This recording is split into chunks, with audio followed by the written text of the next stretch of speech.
College లో blood donate చేస్తూ చరణ్ జశ్వంత్ గాడు అయితే కళ్ళు తిరిగి పడిపోయారు.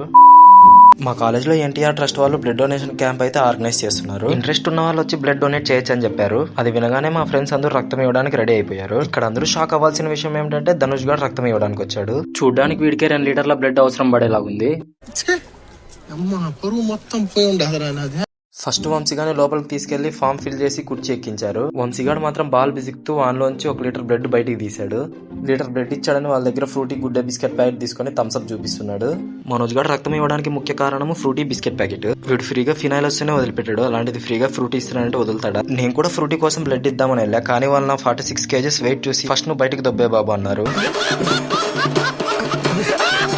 ఇంకా చరణ్ జశ్వంత్ గాడు ఫుల్ కాన్ఫిడెన్స్ తో ఫామ్ ఫిల్ చేసి కుర్చీ ఎక్కారు. కుర్చీ ఎక్కిన తర్వాత పైప్ పెట్టిన 10 సెకండ్లకి ఇద్దరు కళ్ళు తిరిగి పడిపోయారు.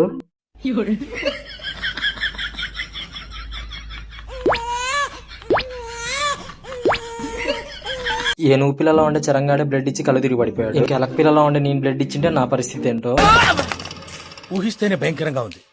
బ్లడ్ డొనేట్ చేయడానికి వచ్చిన ధనుష్ గాడు మాత్రం చరణ్ జశ్వంత్ గాడు కళ్ళు తిరిగి పడిపోవడం చూసి బ్లడ్ డొనేట్ వద్దు ఏమొద్దని ల్యాబ్కి పారిపోయాడు. మిమ్మల్ని ఎక్కడో చూసినట్టుందండి. చరణ్ గాడికి ఎనర్జీ రావాలని ఫ్రూటీ ఇచ్చారు, కానీ ఆ ఫ్రూటీ వాడికి కన్నా నేను తాగేసా. బ్లడ్ ఇచ్చిన వాళ్ళు ఫ్రూటీ తాగింది నేను. ముందు నిన్ను కట్ చేస్తేనే నా లైఫ్ లో మంచి జరుగుతుందిరా. ఇంకా బ్లడ్ డొనేషన్ పేషెంట్లందరినీ ల్యాబ్ లోకి తీసుకెళ్లి కూర్చోబెట్టి ఫ్యాన్ లేసా చల్లబడతారని. మా వీడియోస్ మీకు నచ్చితే ధనుష్ గారు లాగా పరిగెత్తకుండా సింపుల్ గా సబ్స్క్రైబ్ చేసి సపోర్ట్ చేయడం మాత్రం అస్సలు మర్చిపోకండి.